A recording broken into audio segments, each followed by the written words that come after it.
La vie de la F1. Tous les grands prix sur Facebook, page News F1. Vous êtes né le 21 novembre 1943. Pourtant, c'est en 1972 que vous devenez champion de France de Formule Renault. Mais de quoi rêviez-vous, lorsque vous étiez petit, voire adolescent? Je rêvais de plein de choses, de beaucoup de choses. J'adorais la pêche, j'aimais bien jouer au tennis, j'aimais bien la nature.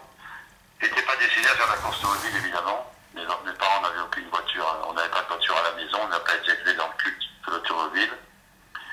Et puis voilà, j'ai eu une enfance sympa. J'ai rencontré Jean-Pierre Jabouille quand j'avais 15 ans, sur la patinoire, parce que lui, il faisait du patin de vitesse. Et voilà, on est devenus copains, et c'est grâce à lui que je suis rentré un peu dans l'automobile. En 1974, vous accédez en Formule 1 en devenant pilote Williams. Est-ce qu'on peut dire que c'était l'année la plus importante de votre vie? Je crois que l'année la plus importante de ma vie, ça a été le Volentiel en 68. Ouais. Quand j'ai gagné le trophée Winfield et qu'on m'a confié une voiture pour faire 6 courses en Formule 3. Et c'était ça le tournant de ma décision de continuer dans cette voie-là. J'avais 25 ans, j'avais pas trop d'envie particulière et de vraiment à faire un truc important. Donc je me suis dit, tiens, ça a l'air de marcher, j'y vais. Voilà. Ça s'est passé comme ça.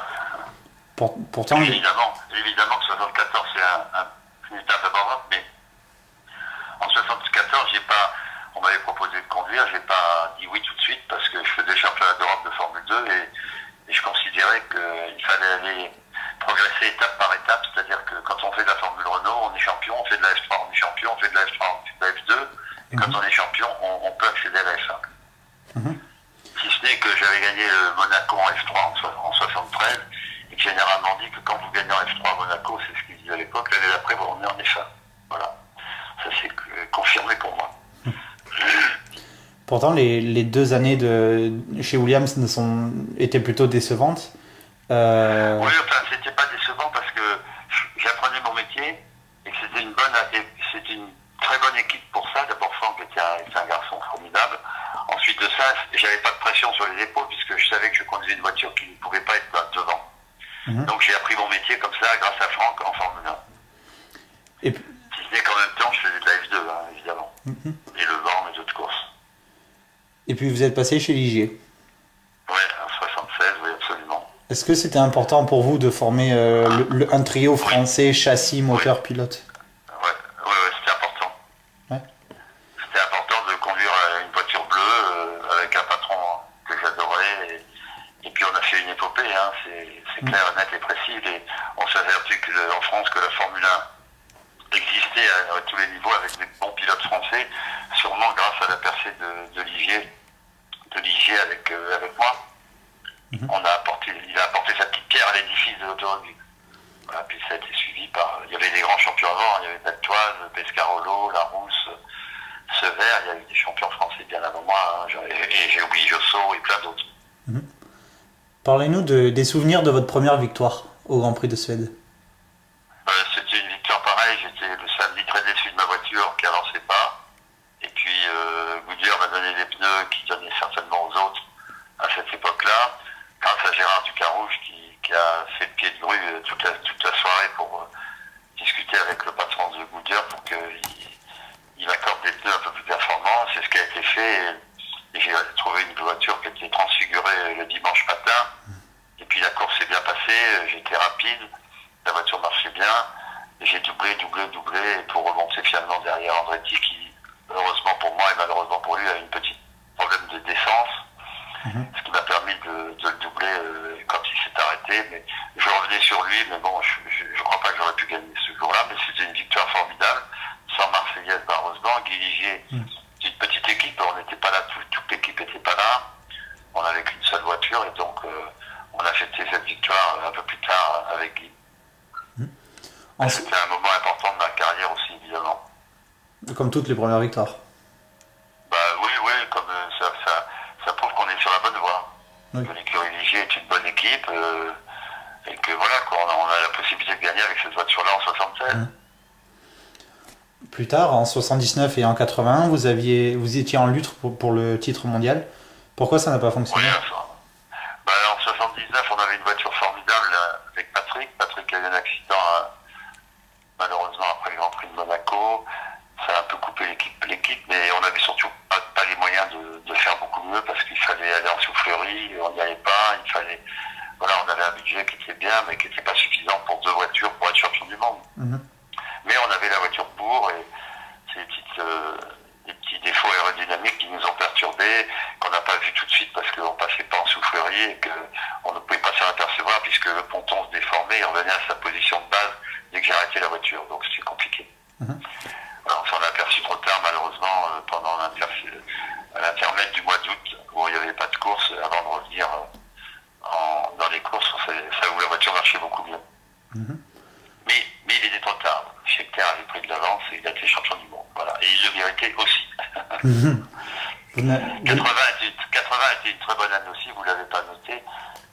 J'avais un équipier formidable et très très rapide, Didier Pironi, où la voiture marchait vraiment très très bien, mais on n'a pas eu beaucoup de réussite non plus. Mais voilà, on a fait 3 ans, après vous l'avez dit 80, où j'étais, grâce à ma victoire en Autriche et au Canada, j'étais redevenu possible leader du championnat du monde à la dernière étape à Las Vegas. Et là, on n'a pas fait le boulot comme il a fallu non plus. Et il aurait peut-être fallu que je m'arrête plus tôt pour changer de roue, mais mon équipier Patrick Tambay a eu un accident qui aurait pu être très grave au 2e tour.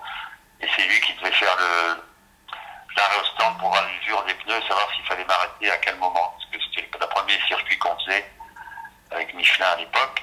Et on ne savait pas comment allaient se comporter les pneus. Et malheureusement et heureusement qu'il a regardé, Patrick est sorti de sa voiture, avec l'avant, il n'y avait plus d'avant à sa voiture. Ça m'a inquiété pendant beaucoup de temps, pendant les tours où je tournais, parce qu'on n'avait pas la radio pour me prévenir. Finalement, on m'a dit Patrick, ok. Et voilà. Mais c'est vrai qu'on est passé pas loin, mais bon, voilà, j'ai pas de regrets, sûrement pas. Et justement, la sécurité n'était pas celle d'aujourd'hui. La preuve avec la disparition de 9 de vos camarades. Oui, c'est sûr que faire de la Formule 1 à l'époque, c'était un autre métier. Comment trouve-t-on la force justement et la motivation pour continuer alors que... Je crois que la motivation, elle vient obligatoirement, on sait que c'est un métier dangereux, qu'on peut avoir des casses mécaniques, c'est la plupart du temps le cas, et qu'il y a eu des accidents très très graves, et puis voilà. Mais bon, ça n'influe absolument pas mon comportement dans la voiture et dans ma vie de tous les jours, si ce n'est qu'on essaye de faire un peu plus attention, entre guillemets, et puis qu'on essaye surtout de profiter un peu de tout ce qu'on a autour de nous, famille, femmes, enfants, si on en a, en sachant que voilà, tout peut s'en aller très vite.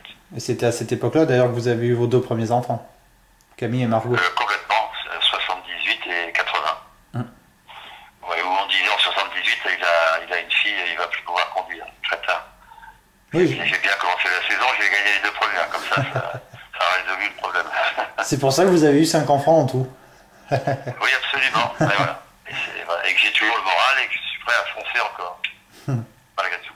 Non, mais voilà, c'était une vie différente. Le monde a évolué, a changé. Les voitures sont différentes. La mentalité des gens est différente. L'électronique, toute la technologie moderne a beaucoup changé les choses et les paramètres. Mais ça reste la Formule 1, la plus belle voiture au monde que l'on peut conduire aujourd'hui. Et c'est des voitures formidables, évidemment. Même si beaucoup de gens peuvent vous dire que c'est beaucoup plus facile qu'avant. Moi, je pense que c'est plus facile par rapport au changement de vitesse, au sur-régime moteur, mais que les voitures sont d'une violence inouïe et d'une rapidité incroyable, et que tous ces jeunes qui arrivent comme Verstappen, comme le petit Senna, sont des super pilotes, très très bien formés, bien éduqués, et qui sont formatés depuis qu'ils sont petits en kart et tout ça. Donc c'est ce qui fait la différence par rapport à notre époque. On y reviendra après. Mais quels sont les meilleurs souvenirs de votre carrière? Et quelles sont les choses que vous auriez aimé changer? Écoutez, moi, le meilleur souvenir de ma carrière, c'est quand j'ai débuté. Quand je m'occupais de la voiture, que je la mettais dans mon petit camion, et que je partais sur les circuits et en essayant de faire le mieux possible avec l'argent que j'avais. Et j'étais très heureux comme ça. Je l'ai été aussi après, évidemment, mais dans une configuration différente. En tout cas, c'est les plus beaux moments de progression entre 70 et 75, avant de rentrer chez Ligier, où tout se déroulait. Et quand je suis rentré chez Ligier, c'était beaucoup plus professionnel. Il y avait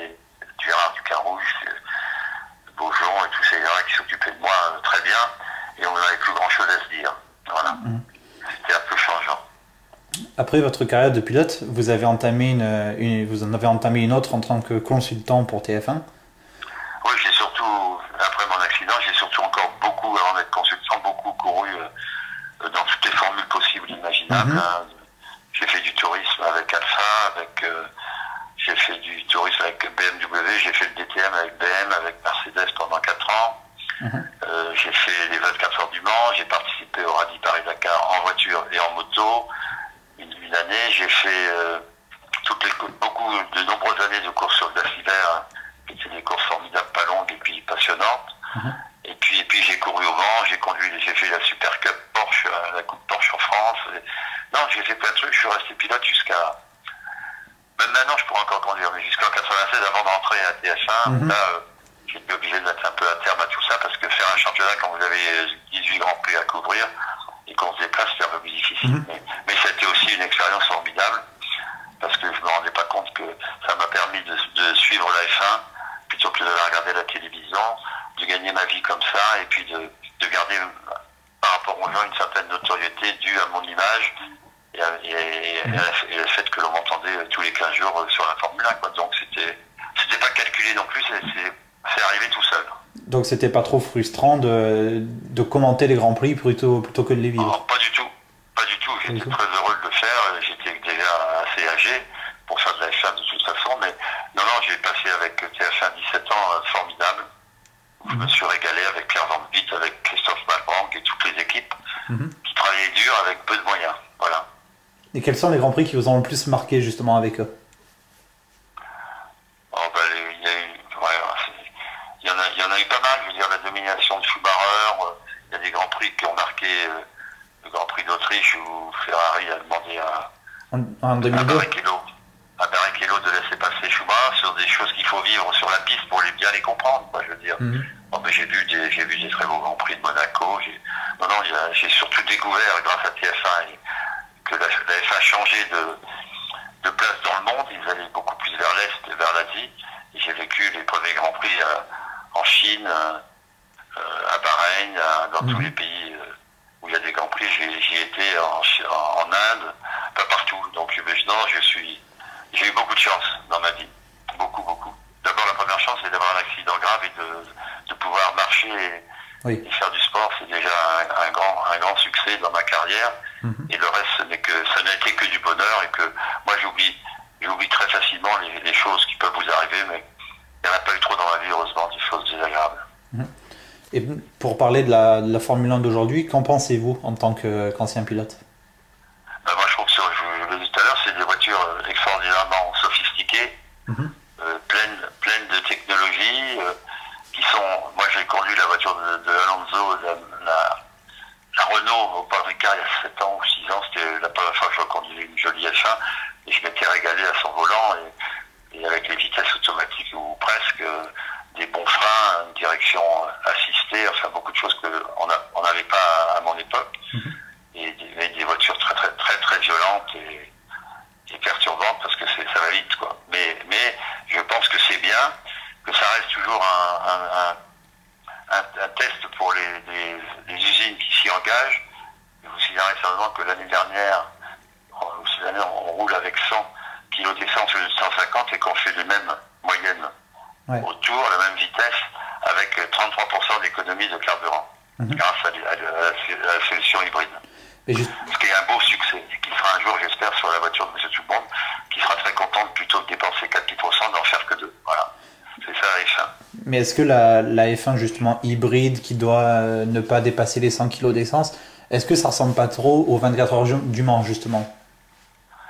C'est le seul reproche. Si aujourd'hui j'en avais à faire, c'est qu'effectivement il y a un problème avec les pneumatiques, je trouve.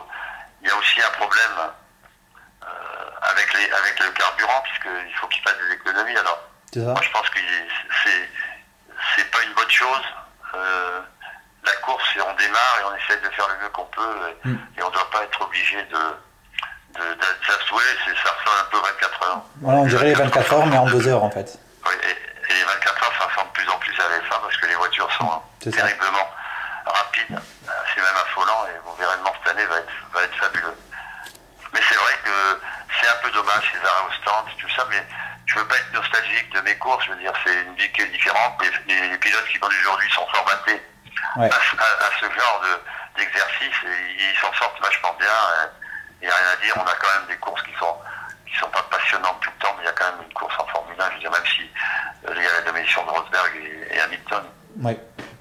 Et le retour de Ferrari, les voitures sont toujours des mécaniques formidables. Bon, je regrette qu'il n'y ait que 20 voitures sur la grille de départ, que ça coûte beaucoup trop cher, qu'il faudrait diminuer les coûts, que le monde a changé aussi et qu'on ne peut plus dépenser de l'argent comme ça pour avoir 2 voitures qui tournent autour d'une piste pendant 2 heures. C'est la seule chose, mais c'est pas une plainte parce que je veux surtout pas critiquer la F1. J'ai eu trop de bonheur et depuis si longtemps que ça me serait difficile de m'en passer. Et que pensez-vous de l'entrée en Formule 1 de Verstappen? Est-ce que c'est trop tôt ou ça peut aller? Bah écoutez, moi je pensais que c'était un peu tôt et au vu des résultats, on ne peut que constater que le garçon il est rapide et qu'à 17 ans et demi, voilà, ils sont mûrs, quoi. Moi, je pense qu'à 25 ans, j'avais pas la maturité de Verstappen d'aujourd'hui. Ça c'est clair. Alors, vous voyez, les choses ont énormément évolué. Ils sont dirigés, son papa s'est bien occupé de lui. Voilà.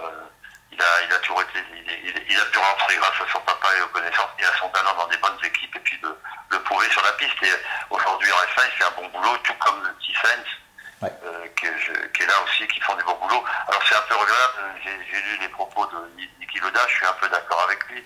Évidemment qu'il faudrait que ce soit des monstres, que des mômes de 16 ans ne puissent pas conduire, mais bon, on est à une autre époque, quoi, je veux dire, hein, les gosses ils ont le permis à 15 ans et demi, ils font du kart à partir de 6 ans, 8 ans, des championnats pendant des années, et quand ils arrivent en F1, c'est presque 10 ans de carrière qu'ils ont derrière eux, donc même si ce n'est que du kart, ça va vite la carte, hein, c'est plus des courses de minots, hein. Donc ils ont une connaissance parfaite, ils ont fait de la Formule Renault, de la F3 s'ils peuvent, donc c'est des bons, et le petit Verstappen, moi aussi je pensais que ça m'a énervé un peu, voilà, par nostalgie, mais bon, finalement, c'est très bien qu'il soit là, et que ça fait du papier, c'est parfait.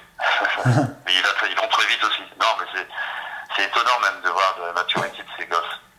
C'est des petits mômes formidables, quoi, je veux dire. Tout comme Rosberg, hein, tout comme Hamilton, qui sont pas vieux non plus, quoi. Ah oui, ça c'est sûr. C'est la réussite incroyable, mais c'est beau. C'est beau. On rencard les vieux, comme on dit. Ah oui, bon, de toute façon, il n'est pas encore parti, hein, puisqu'on peut voir que Schumacher est parti à 40 ans. Oui, on peut conduire longtemps ces voitures-là, mais il y a une usure physique sûrement au bout d'un moment. Oui. Oui, je pense. Vettel est maintenant chez Ferrari et Alonso chez McLaren. Lequel peut être champion avant l'autre? Je vais pas dire Ferrari cette année. Je connais bien l'équipe Ferrari, c'est une équipe formidable avec de gros moyens qui vont réagir. Ils ont commencé, ça marche bien. Vettel est arrivé au bon moment. Alonso, s'il a une voiture qui est au niveau de celle de Vettel, je pense que ça sera une très belle bagarre. Et je suis peut-être à l'avantage d'Alonso, parce que j'aime beaucoup Alonso. Je pense que c'est certainement un des meilleurs pilotes de Formule 1 à l'heure actuelle. Ils ont une équipe Honda, avec Honda, qui ont les moyens aussi, ils vont sûrement réagir. La première année, c'est pas toujours facile. Oui. Et puis j'espère qu'il y aura suffisamment d'argent avec Honda pour pouvoir développer, et non seulement les moteurs, mais aussi les voitures. C'est tout une question beaucoup en Formule 1 aujourd'hui de moyens financiers. Et ce que font des équipes comme Sauber, toutes les petites équipes du plateau, entre guillemets, c'est plutôt formidable avec les moyens qu'ils ont, qui sont 3 ou 4 fois, 5 fois inférieurs à ceux des grosses équipes. Mais c'est eux qui sont dans le vrai, mais voilà. Moi, ce qui me gêne beaucoup plus dans la Formule 1 aujourd'hui, c'est pas ces problèmes-là, je vous le dis comme ça, c'est les réglementations qui vous obligent à avoir 4 moteurs, vous dépensez 400 millions dans l'année, et puis vous vous retrouvez avec un moteur et vous perdez 10 places ou 20 places. C'est pas très sérieux, quoi, je veux dire. Quand on dépense autant d'argent, on peut avoir autant de moteurs qu'on veut, sans limiter on peut pas limiter les constructeurs qui dépensent des fortunes pour faire des moteurs de technologie incroyable, et de leur dire, ben voilà, maintenant, on n'y arrive plus. Alors, le résultat de l'opération, on économise les moteurs, on économise l'essence, on a créé un DRS qui est pour doubler qui est formidable, moi je l'aime pas beaucoup parce que on pénalise les voitures qui ont fait du bon boulot pendant l'hiver et des très bons pilotes avec ce système. Mais aujourd'hui, si on s'approche trop près de la voiture qui vous précède, j'ai entendu Rosberg et dire mais ça abîme mes pneus de près, je peux pas te doubler. Ouais. Faut qu'il ralentisse et puis si 10 tours après vous entendez fais attention à ton essence quoi. Voilà, moi c'est cette réglementation qui oblige par exemple, c'est pareil, il n'y a plus de permis à point heureusement, mais je veux dire ces pénalités permanentes, voilà, c'est pas nécessaire, je veux dire. Ce sont des pilotes qui prennent leurs risques, dès qu'il y a un petit accrochage, on met des pénalités. C'est la course. Alors il y a des responsabilités, vous pouvez convoquer les pilotes qui a fait une connerie à la fin de la course pour lui expliquer, mais on pénalise pas un pilote qui se défonce au volant, le faire arrêter au stand pour un drive-through, un arrêt obligatoire. Ça se règle après la course avec les commissaires. Voilà. Et on met les secondes à ce moment-là des pénalités. Mais vous foutez la course en l'air d'un mec en arrêtant, donc c'est pas ça. Et justement, si vous aviez le pouvoir de changer la F1 pour qu'elle fasse rêver un petit peu plus les spectateurs, qu'est-ce que vous feriez?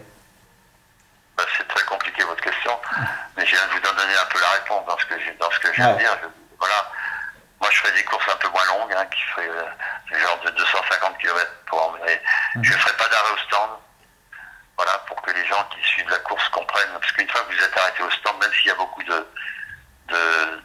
d'écrans sur les grands prix en or, la plupart du public ne sait plus où ils en sont. Donc ils regardent les voitures tourner, ils ont du mal à savoir qui est devant et qui est derrière. Donc on ferait une course moins longue, avec de l'essence dans la voiture. On ne change pas de pneus, sauf en cas de crevaison, pour remettre les mêmes et on évitera tous les problèmes. Et vous savez qu'à ce moment-là, quand vous êtes à 3 secondes derrière un gars, vous ne pouvez pas vous attendre parce qu'il use ses pneus plus que vous. Ça redonnerait de la valeur au bon réglage des voitures à des pilotes qui sont un peu plus performants en qualif et un peu moins en course.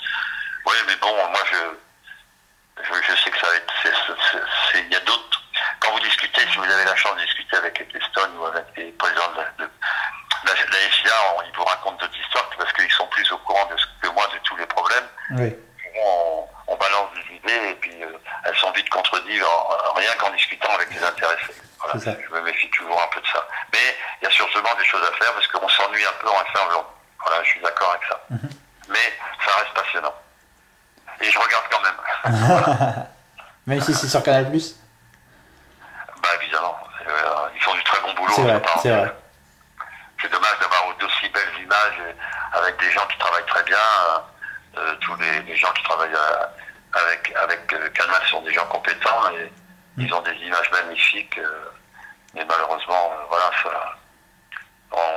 ça suffit pas, quoi. Il faudrait qu'il y ait des courses plus passionnantes pour qu'on vive encore un peu mieux une bagarre. Mais attendez, peut-être que Rosberg, peut-être que Vettel et Raikkonen vont se rapprocher, que la saison n'est pas finie, il y a encore beaucoup de Grands Prix. Oui. Et j'espère et je pense qu'on va assister à des choses plus intéressantes dans les mois qui viennent. Pour parler complètement d'autre chose, j'ai vu que votre maison a été inondée l'année dernière. Oui, en Creuse, oui. Ouais. Ça va mieux aujourd'hui? Oui, ça va, on repart. Mais bon, l'eau c'est épouvantable, mais bon. Ouais. Il n'y a pas quoi qui s'est arrivé, et les gens, on s'en sort, dans un an, on ne saura même plus qu'il y a eu une suite, quoi. Même au mois de juillet, fin juillet. Voilà. Parce que vous aviez dit que vous aviez perdu des photos, donc je sais que mon père en a de vous au Paul Ricard, donc si vous voulez, je peux vous les scanner, vous les envoyer par mail. Non, c'est gentil, mais non. J'en ai plein de photos dans les cartons, faut pas vous embêter avec ça, j'ai perdu beaucoup de choses plus personnelles. Oui, j'imagine. Dans la maison que, moi je sais pas si c'est-à-dire si vous venez chez moi aujourd'hui où je suis à Montfort, pour savoir que je fais de la course, je regarde le salon où je suis, je me retourne à la cuisine, je vois pas de photos de voiture, voilà. Et les seuls casques que l'on trouve dans l'entrée, c'est les casques des scooters des enfants. D'accord. C'est pas les miens. Voilà. D'abord, moi j'en ai plus. C'est aussi simple que ça, j'ai tout donné. Bon. Et ma dernière question, pourriez-vous nous mettre en contact avec un ancien pilote de Formule 1, voire même avec un ancien journaliste comme Jean-Louis Moncé? Vous pouvez, oui, bien sûr, je peux vous laisser son numéro. Ouais, ce serait génial. Vous l'appelez de ma part. D'accord. Merci beaucoup. Voilà. Nickel. Merci beaucoup. J'espère que vous avez un bon papier. Non, je vous en prie. Oui. Bon boulot. Merci beaucoup. J'espère. À bientôt, Merci pas de soucis. Bye bye. Au revoir. La vie de la F1. Tous les grands prix sur Facebook, page News FM. I feel like 10, 91.